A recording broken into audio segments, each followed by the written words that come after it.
The thin medical report landed on the polished ebony desk with a sharp snap, shattering the silence in the CEO's office. I stared at it, the words blurring before my eyes, but the final three were seared into my retina. Positive. 6 weeks pregnant. The already cold face of Damien Blackwood, my boss, now looked as if it were carved from ancient ice, his deep, obsidian eyes locking onto mine. His low voice, sharp as a blade, bit out each word. Secretary Sterling. Who is the father of this child? The air in the room became thick, the invisible pressure from the powerful man before me making it nearly impossible to breathe. My mind spun, hurtling back 6 weeks to the fateful night that had turned my world upside down. It was the annual Blackwood Enterprises Gala, an opulent affair where the air was thick with the scent of expensive perfume, fine wine, and most importantly, the pheromones of elite alphas and omegas. As a beta, I, and Sterling, was like a simple stone lost in a sea of jewels. For all of my 25 years, and especially during my 3 years as Damien Blackwood's personal secretary, my ordinariness was my most valuable asset. I was unaffected by chaotic heats or ruts, immune to an alpha's overwhelming pheromones, and incapable of producing a sweet scent to entice anyone. It was for this very neutrality and reliability that I had been chosen over hundreds of other candidates to be the closest aide to the young chairman of Blackwood Enterprises. My duties that night were standard: ensure Mr. Blackwood's schedule was followed, gracefully decline unnecessary drink offers on his behalf, and fend off any omegas with ulterior motives. Damien Blackwood was a top-tier alpha. His pheromones, a potent mix of sandalwood and cold snow, were a constant target. Everything began to spiral when a business partner intentionally plied Damien with a drink. That glass, I would later learn, contained not just alcohol, but a powerful catalyst. Immediately after, a young omega, a shareholder's daughter, deliberately released a cloud of cloyingly sweet rose-scented pheromones right beside him. It was a perfectly laid trap. Damien, who was already approaching his rut cycle, was instantly affected. His face flushed, his breathing grew heavy, and his usually sharp gaze was clouded by a primitive haze of desire. Logically, as a sober beta, I should have been completely immune. My duty was to get him out of there. I supported Damien, who had all but lost control, and guided him toward his private suite on the top floor of the hotel. The entire way, his scorching body pressed against mine, his alpha pheromones so dense that even as a beta, I felt the air grow suffocating. That is the last clear memory I have. I woke to the first rays of dawn filtering through the blinds. My head was splitting, and the first thing I registered wasn't the comfort of the plush bed, but a foreign scent. Sandalwood and cold snow. Damien's scent. It clung to my skin, woven into my hair. Panic clawed at my throat as I forced my eyes open. This wasn't my room. This was the presidential suite, Damien's suite.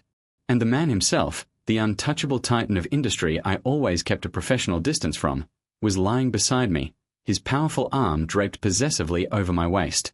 He was still asleep, his brow furrowed even in slumber. The real shock came when I looked down at myself.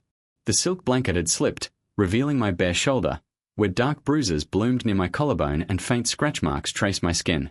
Our clothes were strewn across the floor in a tangled mess. An icy dread washed over me. What had I done?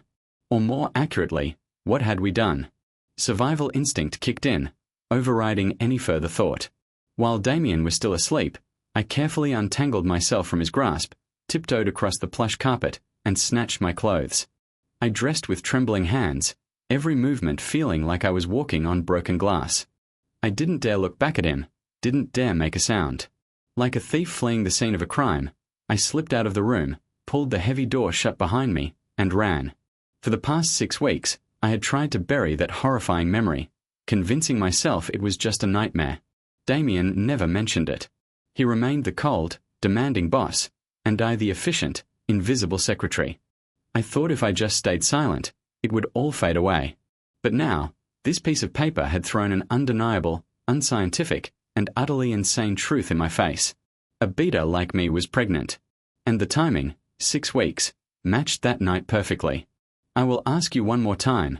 Damien's voice pulled me back to the terrifying present, his patience worn to a thread. Who is the father? My heart hammered against my ribs, a frantic drumbeat in the suffocating silence.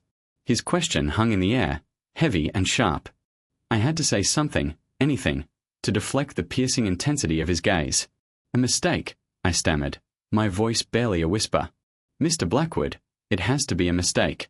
The lab must have mixed up the samples. You know I'm a beta. It was the only logical defense I had. The biological impossibility of my situation was my only shield. Betas did not have the necessary anatomy. It was a fundamental truth, taught in every biology class. For a beta to conceive was as likely as the sun rising in the west. Damien let out a short, humorless laugh that was more chilling than any shout. A mistake. He leaned forward, his large frame casting a shadow over me, his scent of sandalwood and snow becoming an intimidating presence. This report is from the most prestigious medical facility in the country, hand-delivered by my personal physician. They do not make mistakes, Secretary Sterling. I, however, am beginning to think I made one when I hired you. The jab was sharp and personal, cutting through my professional composure. My hands, hidden under the desk, clenched into tight fists. My mind raced, searching for an escape route that didn't exist. Every quarter, I pressed on, my voice gaining a desperate edge. I undergo the company's mandatory health screening. The results have always been the same. Consistently, unequivocally beta. It was a primary condition of my employment, to ensure no phenomenal complications. And yet, here is the ultimate complication, he said, tapping a single, elegant finger on the report. 6 weeks. Think back, Secretary Sterling. Who were you with 6 weeks ago? My blood ran cold. He didn't know. Of course, he didn't. For an alpha like him, a drunken, pheromone-induced night would be a blur, especially with a beta who left no scent mark. He probably assumed it was some other man, some secret lover I had managed to hide from his all-seeing eyes. The relief that washed over me was immediately replaced by a fresh wave of terror. Because I knew the truth about Damien Blackwood. It was the worst-kept secret among the company's inner circle. For years, since his university days, Damien had been devoted to one person, Evelyn Vance, a stunning omega from an equally powerful family. He was famously celibate, a man of iron self-control, saving himself for the day he fully secured his control over the Blackwood Empire and could finally propose to her. He had said it himself in a rare, unguarded moment with a trusted board member, a conversation I had inadvertently overheard, that he wanted to offer her a version of himself that was untainted and completely hers. And I, his plain, unremarkable beta secretary, had stolen that. The realization hit me with the force of a physical blow. If he ever discovered that his carefully preserved first time was spent with me in a haze he couldn't even remember, his fury would be biblical. It wouldn't just be my job on the line. It would be my entire future. The Blackwood family would not allow such a stain on his reputation. They would crush me. Mr. Blackwood, I said, my voice trembling but resolute. I understand this development makes my position untenable. I have my letter of resignation ready. I reached into my bag, my movement stiff, and pulled out the envelope I had prepared for this very possibility. I will leave immediately to avoid any further inconvenience to you. He watched my movements with a dangerous stillness. As I placed the letter on the desk, his hand shot out, not to take it, but to snatch it from the polished wood. With a deliberate, contemptuous slowness, he tore the letter in half, then in half again, letting the pieces flutter down like white ashes. Inconvenience, he repeated, his voice dropping to a low growl. You think this is a mere inconvenience? You have been the most efficient secretary I have ever had. Finding your replacement will be a monumental task, a task that you will now undertake. I stared at him, uncomprehending. What? You heard me, he said, rising to his full, intimidating height. He walked to the window, his back to me, presenting a silhouette of pure, unyielding power against the city skyline. You are not leaving. Not yet. Your final duty as my secretary will be to find and fully train your successor. I want someone as capable and as uncomplicated as I thought you were. Until that person is sitting at your desk, ready to take over without a single disruption to my workflow, your resignation is denied. He turned his head slightly, his profile sharp and unforgiving. And as for the father, find him. I want to know who dared to be so careless. The command was absolute. I was trapped. He was keeping me here, under his watchful eye, forcing me to find the person who would make my own escape possible. It was a cruel, brilliant move. I left his office not with the relief of a clean break, but with the cold dread of a prisoner who had just been handed the key to her own cage, a key she had no idea how to use. The news of my sudden leave of absence and the subsequent search for a new executive secretary sent a ripple through the upper floors of Blackwood Enterprises. I framed it as a personal health matter, a vague but effective explanation that quelled most immediate questions. Damien, for his part, maintained a stony silence, treating me with an icy professionalism that was more unnerving than any open anger. He was a storm held in check, and I was living in its eye. My first task was to coordinate with human resources. Within hours, a job posting went live on every major executive recruitment platform. The criteria were stringent, a mirror image of the ad I myself had answered 3 years ago. Must be a beta. Must demonstrate exceptional organizational skills, unwavering discretion, and the ability to function under extreme pressure. Pheromonal neutrality is non-negotiable. The applications poured in. My days became a blur of screening resumes, conducting preliminary phone interviews, and scheduling the final candidates.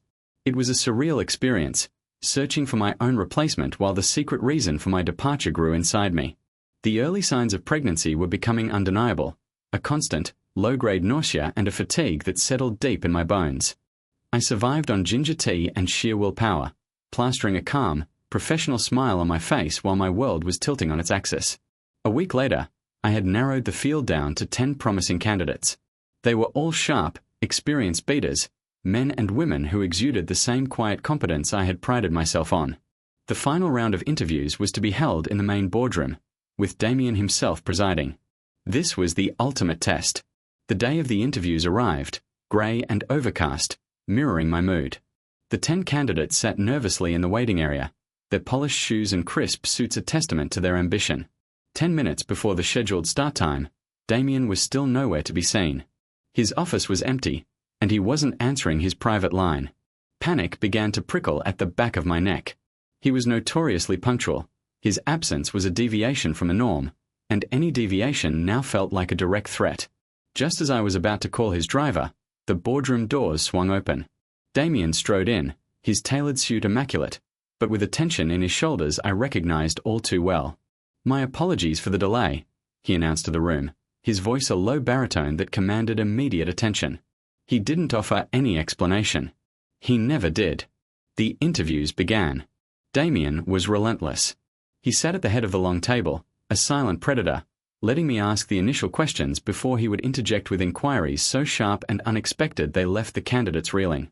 His face was an unreadable mask of stone, making the already tense atmosphere almost unbearable. The first few candidates I had high hopes for crumbled under the pressure, their carefully prepared answers dissolving into flustered apologies. 2 were dismissed so bluntly they looked shell-shocked as they left. During a short break, I found the remaining candidates huddled in the lounge, their faces pale. "Don't be nervous," I offered, trying to sound reassuring.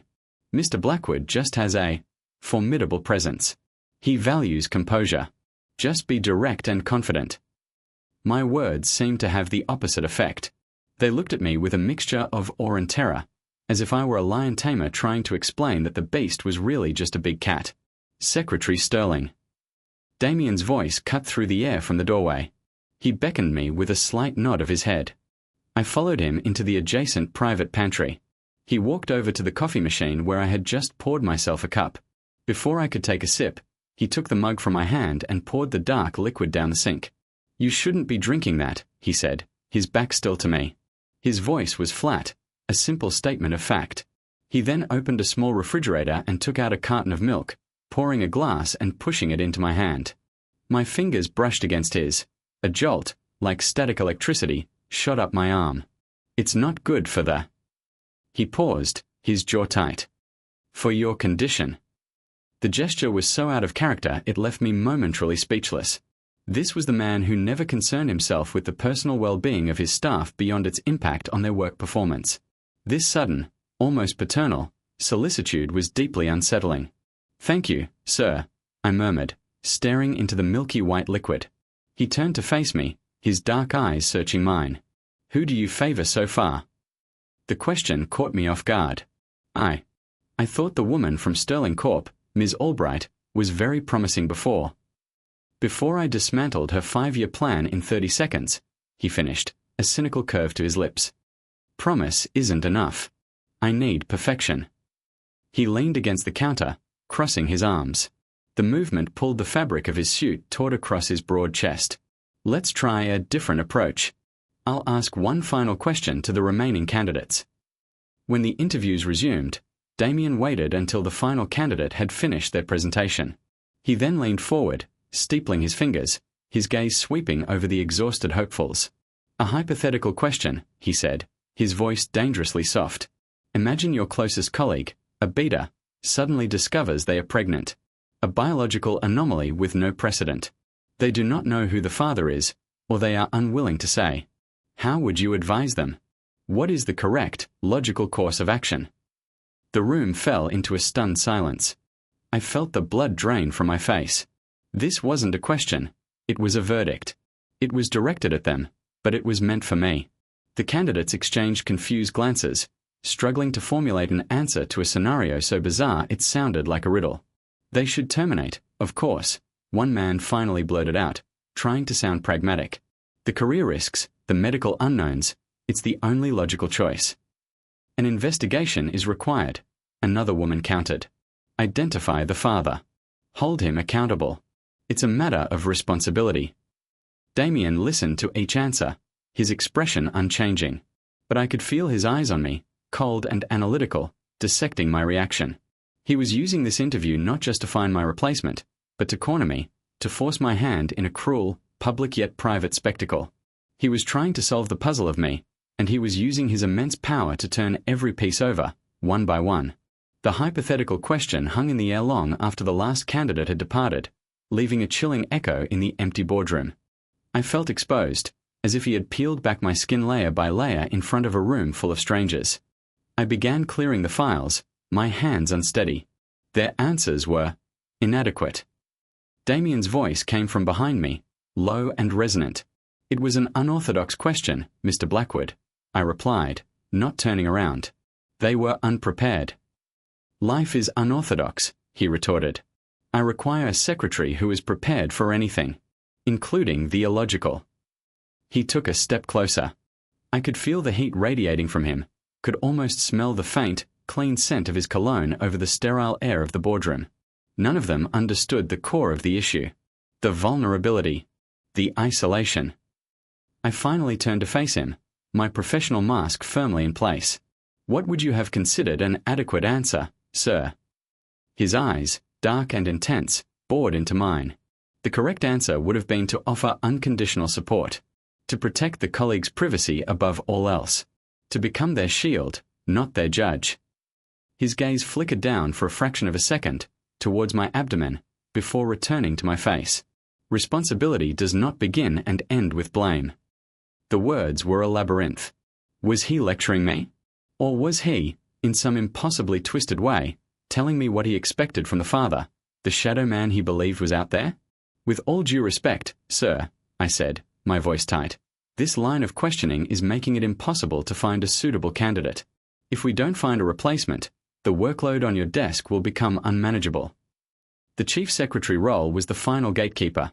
Without me, every mid-level contract and preliminary report would land directly on his desk. It was a logistical nightmare. The workload is a temporary problem, he said, dismissing the concern with a wave of his hand. You'll be back, after all. It wasn't a question. It was a statement of fact, an assumption of ownership over my future that sent a spark of defiance through me. I won't be coming back, Mr. Blackwood. The air crackled with a sudden tension. He took another step, closing the remaining distance between us. He was so close now I had to crane my neck to look up at him. His sheer size was overwhelming, a deliberate tactic of intimidation he rarely needed to use, but was devastatingly effective when he did. Explain, he commanded, his voice a low growl. My contract is up for renewal at the end of the year. I do not intend to sign it. He reached out, his fingers closing around my chin, tilting my face up to meet his gaze fully. His touch was firm, not painful, but utterly possessive. A shiver, unwelcome and betraying, traced its way down my spine. This has nothing to do with the contract. This is about him, isn't it? The father. Is he forcing you to quit? To hide you away? His eyes darkened with a sudden, ferocious anger. The pressure on my chin increased slightly. Tell me, And does he know what he has? A woman of your competence, your quiet strength. To let that go to waste would be a crime.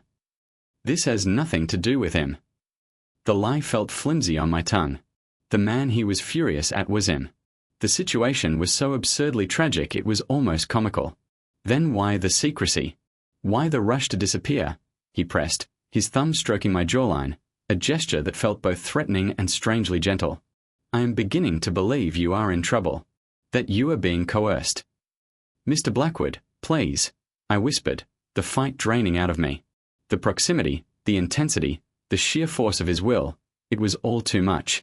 His expression shifted, the hard lines of his face softening with something I couldn't decipher. It looked almost like concern, or perhaps a predatory pity. My family is hosting a charity gala this weekend. I require an escort. You will accompany me. Sir, I can't. That's not appropriate, I protested, horrified at the thought. To appear on his arm in public? The implications would be catastrophic. You will, he stated, his voice leaving no room for argument. And you will point him out to me. The father. I want to meet the man who holds my secretary's future in his hands. He paused, his gaze dropping to my lips. Unless, of course, there is no man to point out. In which case, you have a much bigger problem. And so do I. He released me abruptly, stepping back and leaving a cold void where his warmth had been. Saturday. I will pick you up at 7. He turned and walked out of the boardroom, leaving me trembling, trapped in a lie that was growing more tangled and dangerous by the second. He had issued an ultimatum. I had until Saturday to produce a phantom, a fictional father for his own child, or risk him uncovering the one truth that could destroy us both. The days leading up to the gala were a slow-motion nightmare. How was I supposed to produce a man out of thin air? I considered hiring an actor but dismissed the idea immediately. Damien was a human lie detector. He would see through any performance in an instant. My only other option was to confess to a one-night stand, a random, nameless encounter. It was a humiliating prospect, but infinitely better than the truth. Saturday evening arrived with a sense of impending doom. I had been staring at my closet for an hour, paralyzed by indecision, when my phone buzzed with a text message. Damien, I am downstairs. My heart leaped into my throat. I rushed to the window of my small apartment and peered down. His sleek, black car was parked at the curb, an imposing silhouette in the twilight. Damien was leaning against it, dressed in a perfectly tailored tuxedo, his silver cufflinks glinting under the street lamp. He looked up, and our eyes met across the distance. He gave a slight, almost imperceptible nod. He had come to my home. He had never done that before.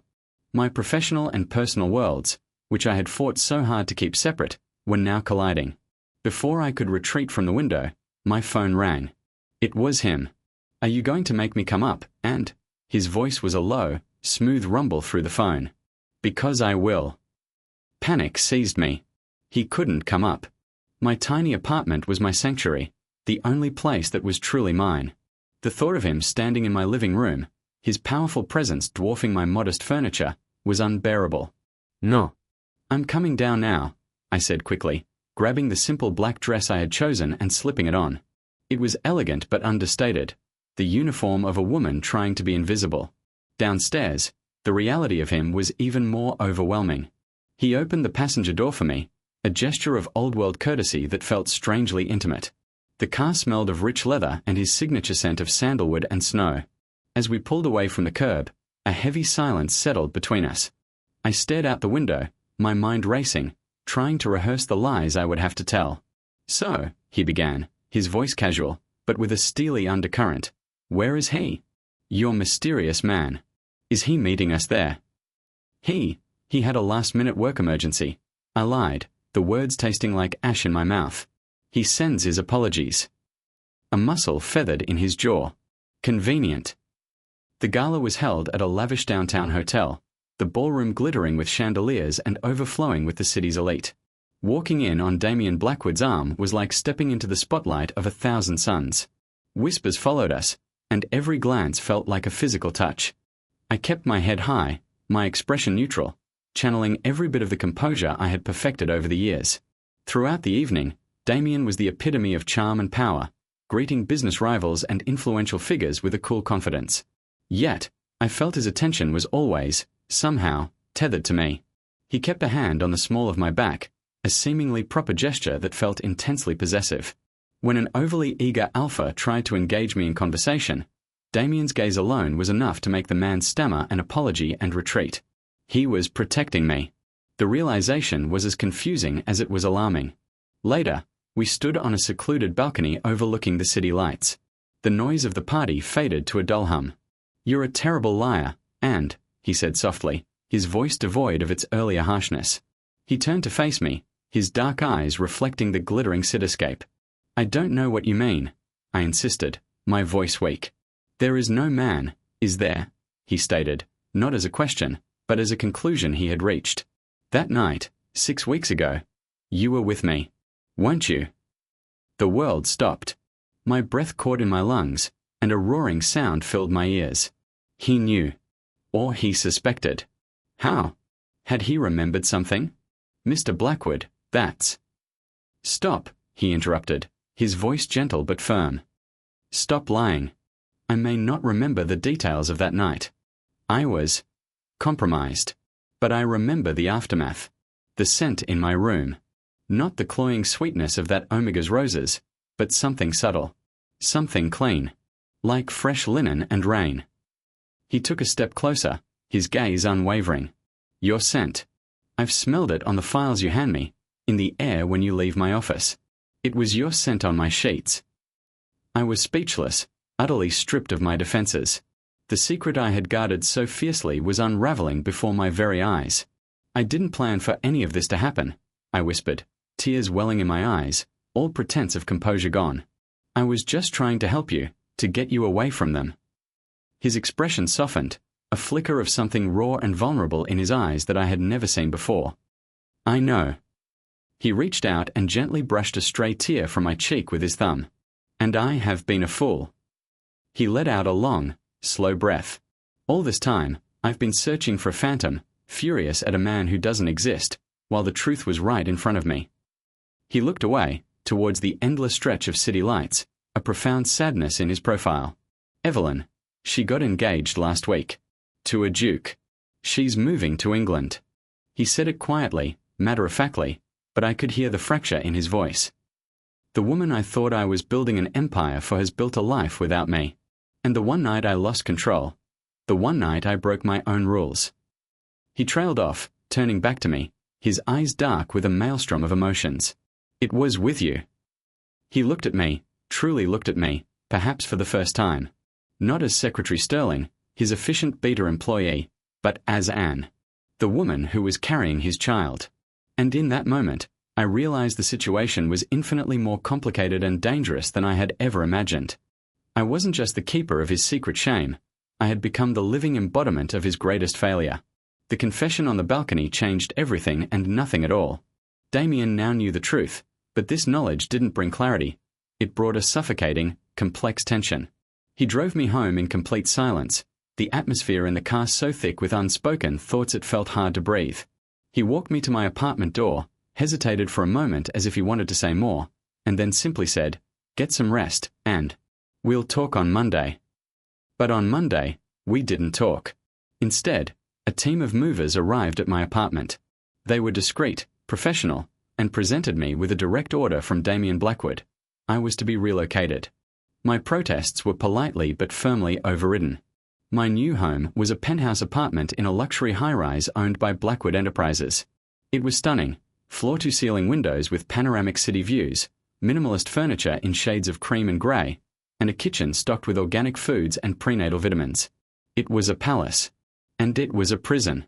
Damien arrived that evening, finding me standing amidst my few cardboard boxes, which looked comically out of place in the vast, sterile living room.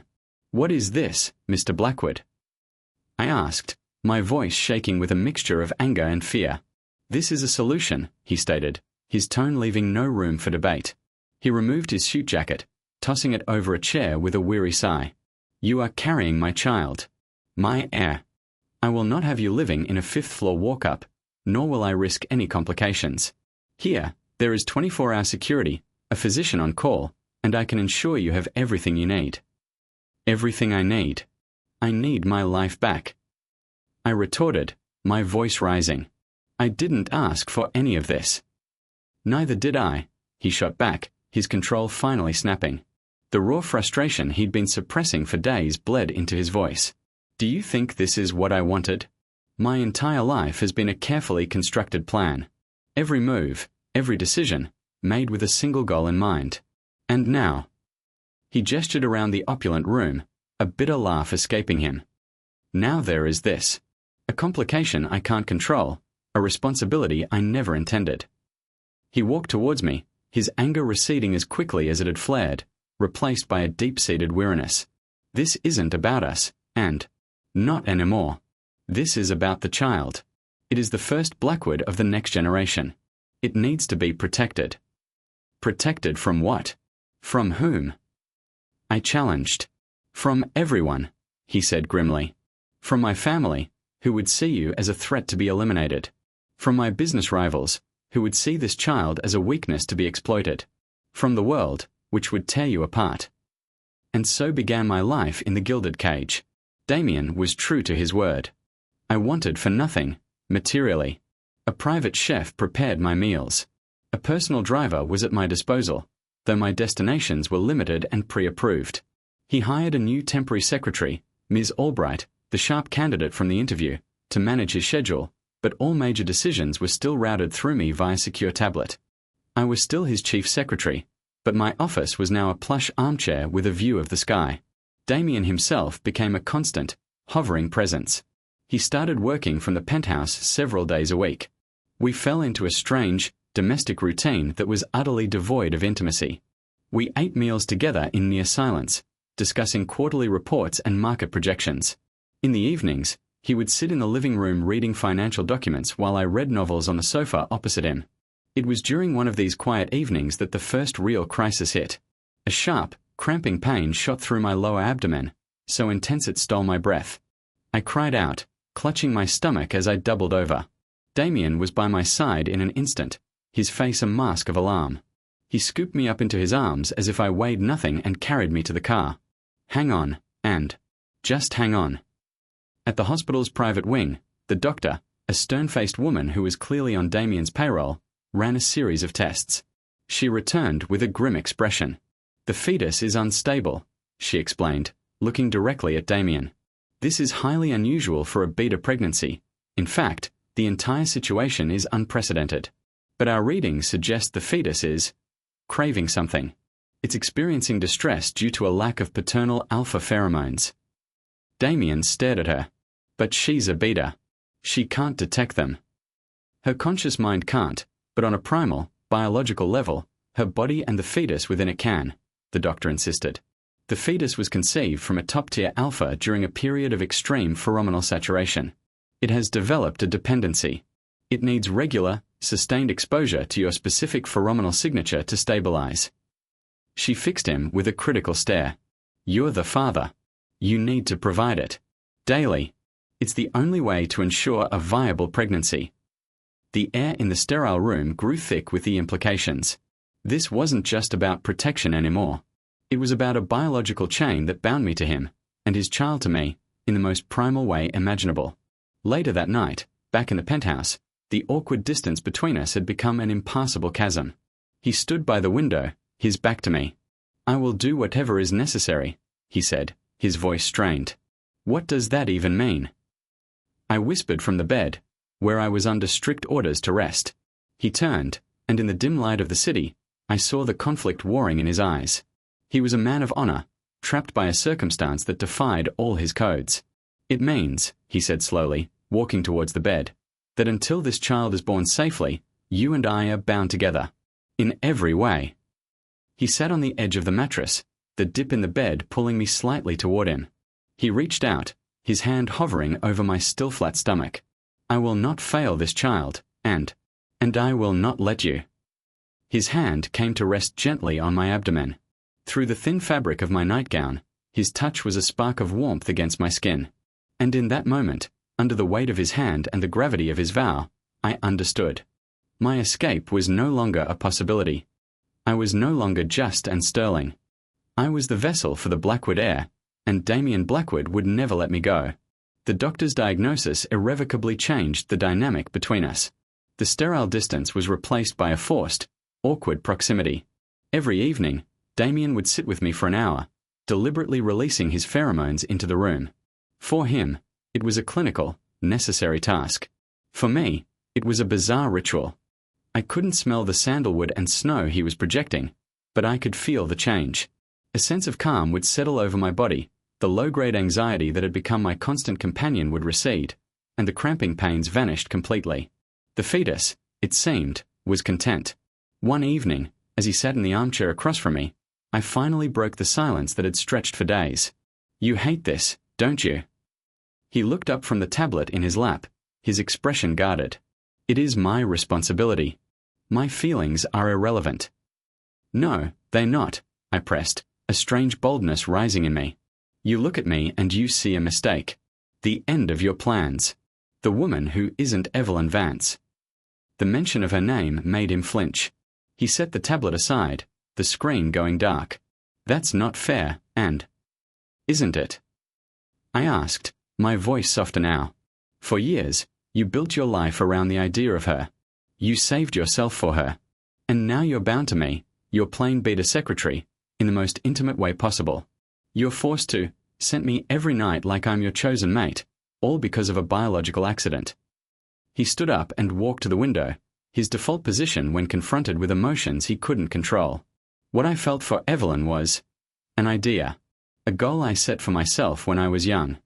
I spent so long focusing on that goal that I never stopped to see if the person I was building it for was even on the same path. He turned back to me, his eyes filled with a weary honesty. "She's happy, and..." I saw pictures of her engagement party. She was radiant. She found what she was looking for. And it wasn't me. The confession was quiet, but it felt monumental. It was the first time he had spoken of his own pain, his own fallibility. "When I'm with you," he continued, taking a hesitant step towards me, "I don't see a mistake. I see strength. I see the woman who managed my chaotic life with unflappable grace. The woman who walked into a hotel room full of sharks to pull me out of a trap. The woman who has faced this impossible situation with more courage than anyone I have ever known." He was standing in front of me now, so close I could see the flecks of gold in his dark eyes. I admit, at first, I was angry. At the world, at myself. But the more time I spend with you, the more I realize the plan I had was flawed. It was cold, impersonal, a business transaction. He reached out, his hand gently cupping my cheek. His touch was no longer hesitant. It was warm and sure. This is real. Terrifyingly real. My heart, which I thought had been numbed by fear and anxiety, began to beat a frantic, hopeful rhythm. "Damien." I whispered his name for the first time without a title attached. "I don't know what this is, and," he said, his voice a low murmur, "I don't know if it can be love. But it is something. A connection. A responsibility that is becoming less of a burden and more of a privilege every day." He leaned down, his forehead resting against mine. He wasn't projecting his pheromones now, but I could smell the faint, natural scent on his skin. Sandalwood and snow. It no longer felt intimidating. It felt like coming home. Maybe we can build a new plan. Together. The months that followed were a gradual thaw. The silence was replaced by conversation, the awkwardness by a comfortable companionship. He told me about his childhood, the immense pressure of being a Blackwood. I told him about my dreams of opening a small bookstore, a life far removed from the corporate world. We discovered a shared love for old films and a mutual dislike for modern art. He held my hand during every doctor's appointment. He felt the baby's first kick and his eyes, for the first time, lit up with a genuine, unadulterated joy that took my breath away. He started referring to the penthouse not as a secure location, but as our home. One cool spring evening, 7 months into the pregnancy, he came home with a small, velvet box. He didn't kneel. He didn't make a grand speech. He simply sat beside me on the sofa, took my hand, and opened it. Inside was a simple, elegant ring with a single, clear diamond. "I know this is all backwards," he said, his voice thick with emotion. "And I know I have no right to ask. But I want to build that new plan with you, and I want this child to have a family. I want us to be a family. Not because of responsibility, but because, when I picture my future now, the only person I see in it is you." He slipped the ring onto my finger. It was a perfect fit. "And Sterling, will you marry me? Will you take a chance on this beautiful mistake with me?" Tears streamed down my face, but for the first time in a long time, they were tears of happiness. This was not the life I had ever imagined. It was born of chaos, secrecy, and biological absurdity. But as I looked at the man beside me, no longer just my boss, but my partner, the father of my child, I knew that sometimes the most beautiful things grow from the most unexpected beginnings. "Yes," I whispered, my voice choked with tears. "Yes, Damien, I will." He smiled, a true, brilliant smile that transformed his entire face. He leaned in and kissed me, not with the desperate hunger of that forgotten night, but with a tenderness and reverence that promised a lifetime. It was a kiss that sealed not just a union, but the start of a future neither of us had planned, but both of us, finally, desperately wanted.